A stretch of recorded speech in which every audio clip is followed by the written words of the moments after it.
Iran के सदर मसूद पुज़ेशकियान की 2 रोज़ा दौरे पर पाकिस्तान आमद। ईरानी सदर का तैयारा लाहौर से इस्लामाबाद में नूर खान एयरबेस पहुंचा। वज़ीर आज़म शहबाज शरीफ और काबीना अरकान ने पुरतपाक इस्तकबाल किया। ईरानी सदर को 21 तोपों की सलामी दी गई। ईरानी सदर और उनके वफ्द के एजाज में वज़ीर आज़म हाउस में इशाइया। इससे पहले लाहौर एयरपोर्ट पर पहुंचने पर नवाज शरीफ और वज़ीर आला पंजाब ने मेहमान वफ्द का इस्तकबाल किया। ईरानी सदर की मुस्लिम लीग नून के सदर नवाज शरीफ और वज़ीर आला पंजाब मरियम नवाज से मुलाकात हुई। मुअज़्ज़िज़ मेहमान ने मज़ार इक़बाल पर हाजिरी दी, फूल रखे और फातिहा ख्वानी की। ईरानी सदर कल इस्लामाबाद में बाकायदा मुलाकातों का सिलसिला शुरू करेंगे। सदर मुमलिकत आसिफ अली जरदारी और वज़ीर आज़म शहबाज शरीफ से मुलाकातें शेड्यूल। दोनों ममालिक में वफूद की सतह पर बातचीत भी होगी। नायब वज़ीर आज़म और वज़ीर ख़ारजा इस्हाक़ डार से ईरान के वज़ीर ख़ारजा अब्बास अराग़ची से मुलाकात। दो तरफ़ा ताल्लुक़ात और ख़ारजा अमूर के मुख्तलिफ पहलुओं पर गुफ्तगू। ख़ित्ते की सूरत हाल और आलमी उमूर पर भी तफसीली तबादला ख्याल किया गया। इलाक़ाई इस्तेहकाम, तिजारत और इक़्तिसादी ताउन को फ़रोग़ देने का इयादा किया गया। इस्हाक़ डार ने ईरानी हममनसब का वज़ारत ख़ारजा आमद पर पुरतपाक इस्तक़बाल किया। उधर वज़ीर दिफ़ा ख्वाजा आसिफ से ईरानी हममनसब ब्रिगेडियर जनरल अजीज़ नासिर ज़ादा की भी वफ़द के हमरा मुलाकात। बाहमी दिलचस्पी के उमूर, इलाक़ाई सलामती और इंसदाद दहशत गर्दी की कोशिशों पर बातचीत। दिफाई ताउन को बढ़ाने के तरीक़ों पर भी तबादला ख्याल किया गया। ख्वाजा आसिफ ने मुश्तरका सिक्योरिटी चैलेंजेस से निपटने के लिए दिफाई सफारतकारी की अहमियत पर जोर दिया। पाकिस्तान के दौरे का मकसद तिजारती इक़्तिसादी ताल्लुकात को फ़रोग़ देना है। दो तरफ़ा तिजारत का हजम $10 अरब तक ले जाने के लिए कोशां है। ईरानी सदर का कहना है कि सरहदी मंडियां और बाहमी राबते ताउन की नई राहें खोल सकते हैं। ईरानी सदर का पाक चीन वन बेल्ट वन रोड मंसूबे में फ़ाल शराकत की ख्वाहिश का इज़हार। कहा कि वन बेल्ट वन रोड मंसूबा ईरान को यूरोप से जोड़ने का मौका फराहम कर सकता है। दो तरफ़ा मुलाकातों में इलाक़ाई अमन सलामती के उमूर ज़ेर बहस आएंगे। वज़ीर इत्तलात अताउल्लाह तारड़ कहते हैं कि ईरानी सदर के दौरे से तिजारत, सरमायाकारी और पाक ईरान ताल्लुकात को फ़रोग़ हासिल होगा। तिजारती हजम और ताउन को बढ़ाने के हवाले से मुआहिदे होंगे। कौमी खुद मुख्तारी और सरहदों के दिफा पर कोई समझौता नहीं किया जाएगा। होल ऑफ नेशन अप्रोच ही हाइब्रिड खतरात का मुअस्सर जवाब है।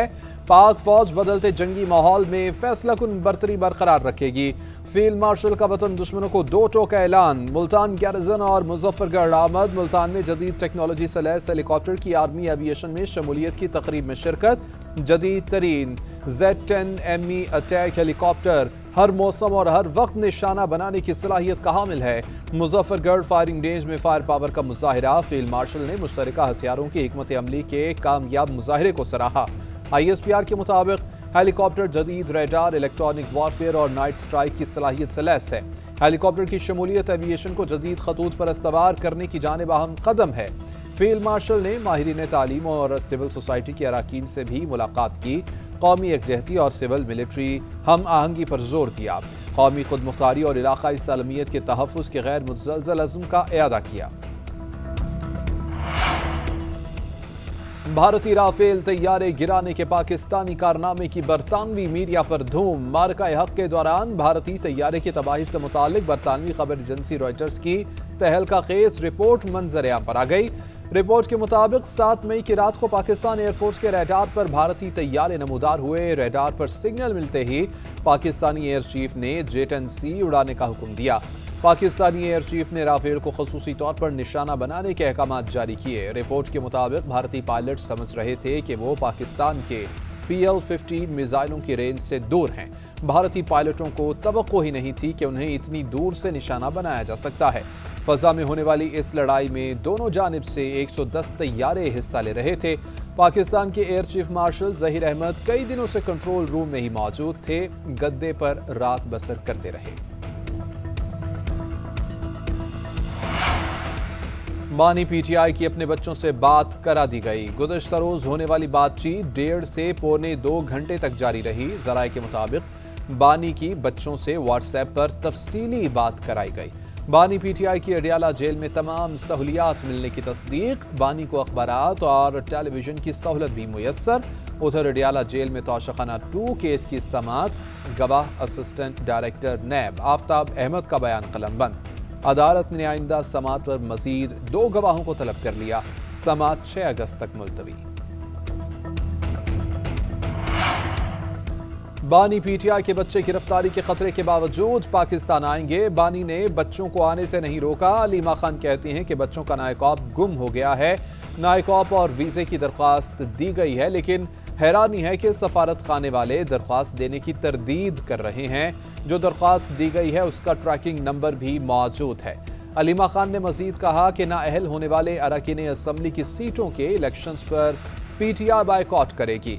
अलीमा खान का मिसाल यूसुफजई के सेनेटर बनने पर भी नाराजगी का इजहार। कहा कि इस मामले पर बात नहीं करना चाहती। मिसाल यूसुफजई का सेनेटर बनना मेरिट के खिलाफ है। अलीमा खान को भी भाई की तरह झूठ बोलने की आदत पड़ गई है। कभी कहती हैं कि कासिम और सलेमान आ रहे हैं, कभी कहती हैं नहीं आ रहे, कभी कहती हैं कि उनके पास नायकॉप है और कभी उनके वीजों की बात करती हैं। जिनके बच्चे हैं पहले उनसे पूछ लें कि आने की इजाजत दी। वज़ीर इत्तलात पंजाब अस्मा बुखारी का अलीमा खान पर तंज। बोली के बच्चों के वालिद और फसादियों का गिरोह इनकलाब नहीं ला सका तो कासिम और सलेमान आखिर क्या तीर मार लेंगे। गैर मुल्की बच्चों ने ही तहरीक चलानी है तो पीटीआई क़यादत को शर्म जरूर आनी चाहिए। 9 मई के मुकदमे में उमर अयूब और जरताज गुल की जमानत में 15 अगस्त तक तौसी। गुजरांवाला की अदालत में समाअत। उमर अयूब, जरताज गुल और अहमद चट्टा अदालत में पेश न हुए। उमर अयूब और जरताज गुल के बीमारी के बाइस पेश न होने की दरख्वास्त दी गई। अदालत ने अहमद चट्टा की दरख्वास्त जमानत खारिज कर दी। दरख्वास्त जमानत अदम पैरवी के बाइस खारिज की गई।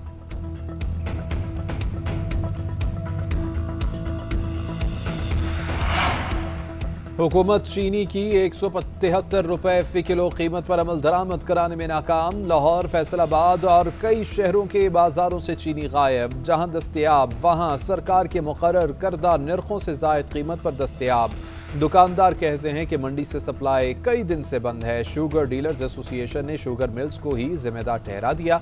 कहते हैं शुगर मिल्स चीनी नहीं बेच रही, आने वाले दिनों में किल्लत और कीमत मजीद बढ़ सकती है। दूसरी जानिब चीनी का बहरान खत्म करने के लिए हुकूमत मुतहर्रिक। शुगर मिल्स को नवंबर के पहले हफ्ते में क्रशिंग की डेडलाइन दे दी गई। क्रशिंग शुरू न करने पर 3 के बजाय 5 लाख टन चीनी दरामद का प्लान तैयार। हुक्काम के मुताबिक क्रशिंग बर वक्त शुरू न हुई तो 2,60,000 टन किल्लत पैदा हो सकती है। अगस्त, सितंबर और अक्टूबर के लिए मुल्की जरूरत 16,20,000 मीट्रिक टन है। क्रशिंग में काफी। शुमाली वज़ीरिस्तान में पाक फौज के ताउन से अमन के लिए अहम जरगा। कबायली मुशीरान और इमायदीन का अमन के क़याम के लिए पाक फौज की पॉलिसी का मुकम्मल साथ देने का ऐलान general officer commanding major general Adil Iftikhar Baraich ने बतौर मेहमान खसूसी जरगा में शिरकत की। शुरका ने पाक फौज, सिक्योरिटी फोर्सेज और शहदा की लाजवाल कुर्बानियों को जबरदस्त खिराज तहसीन पेश किया। उधर वज़ीर आला अल यमीन गन्नापुर की मेज़बानी में वज़ीर आला हाउस में भी जरगा। जिला खैबर, औरकजई, दरादम खेल और हसन खेल के 150 से जायद कबायली इमायदीन ने शिरकत की। दहशतगर्दी के खिलाफ साबित कदम रहने का आज़म जाहिर किया। जरगे ने वफाक से अफगानिस्तान हुकूमत से मुज़ाकरात के लिए सूबाई जरगा भेजने की अपील की।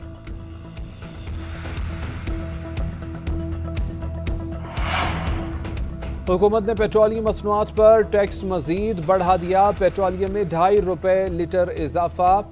पेट्रोल पर फी लीटर 78 रुपए 20 पैसे लेवी वसूल की जाएगी। डीजल पर लेवी बढ़कर 77 रुपए 10 पैसे पर आ गई है। पेट्रोलियम मसनूआत पर मजमूई तौर पर 100 रुपए फी लीटर के करीब टैक्स वसूल किया जा रहा है।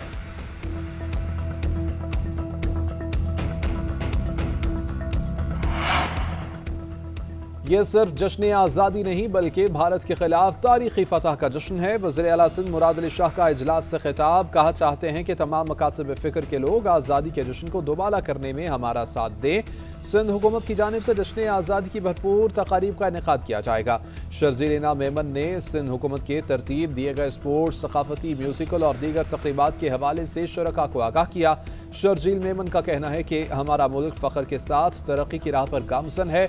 महकमा तालीम सिंध में 100% शफाफ तरीके से 93 मुलाजमतें दी गई। दुनिया का सबसे बड़ा हाउसिंग मनसूबा सिंध में है।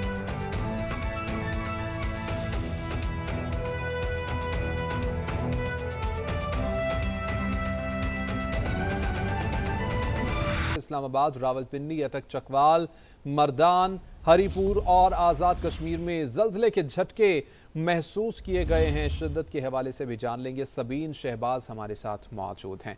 सबीन, मज़ीद क्या बताया जा रहा है? शिद्दत कितनी थी, गहराई क्या थी? देखिए 12:10 पर रावलपिंडी, इस्लामाबाद और कश्मीर के मुख्तलिफ इलाके हैं, जिसमें मुजफ्फराबाद है, आज़ाद कश्मीर है और इसके अलावा दीगर जो कश्मीर से ही मुतल्लिका इलाके हैं, वहाँ पर जो ज़लज़ले के झटके महसूस किए गए हैं। जो ज़लज़ले की शिद्दत है रेक्टर स्केल पर वो 5.1 रिकॉर्ड की गई है और 10 किलोमीटर गहराई का ये ज़लज़ला था। गहराई कम होने की वजह से ज़लज़ले की शिद्दत है वो बहुत ज़्यादा जो है महसूस की गई है। ज़लज़ला जो है वो 12:10 पर इसके झटके महसूस किए गए हैं, जिसकी ड्यूरेशन जो है वो 5 से 7 सेकंड तक जो है वो रही है। और जो ज़लज़ले का मेन मरकज़ है वो रवात से 15 किलोमीटर जनूब मशरिक जो है वो रेक्टर स्केल पर बताया जा रहा है। ज़लज़ला की मरकज़ की जानिब से कहा जा रहा है कि चूंकि ज़लज़ले की जो गहराई है वो कम थी, इस वजह से और शिद्दत भी कुछ ज़्यादा थी, तो इस वजह से ज़लज़ले की शिद्दत है वो ज़्यादा जो है महसूस हुई है। लेकिन ज़लज़ले की शिद्दत की वजह से लोग जो हैं वो अपने घरों से बाहर निकले कलमा तौबा का विज़ करते हुए, और मुख्तलिफ इमारतें जो हैं वो भी जो है वो हिली हैं और जो लोग हैं वो कलमा तौबा का विज़ करते हुए घरों से बाहर निकले। गुज़िश्ता रात भी रावलपिंडी, इस्लामाबाद और मुख्तलिफ इलाकों में ज़लज़ले के झटके महसूस किए गए थे। और आज ये मुसलसल दूसरा दिन है कि रात के औकात में ही जो है वो ज़लज़ले के झटके महसूस किए जा रहे हैं। गुज़िश्ता रोज़ ज़लज़ले की शिद्दत है वो कम थी, लेकिन आज जो ज़लज़ले की शिद्दत है वो ज़्यादा रिकॉर्ड की जा रही है। 5.1 शिद्दत का ये ज़लज़ला था जो कि जिसकी गहराई जो है वो 10 किलोमीटर थी और 5 से 7 सेकंड तक ये ज़लज़ले के झटके जो है ये रावलपिंडी, इस्लामाबाद और मुजफ्फराबाद कश्मीर के जो इलाके हैं वहाँ पर जो है महसूस किए गए हैं। जी ठीक है, बहुत शुक्रिया सबीन तमाम तर तफसीलात के लिए।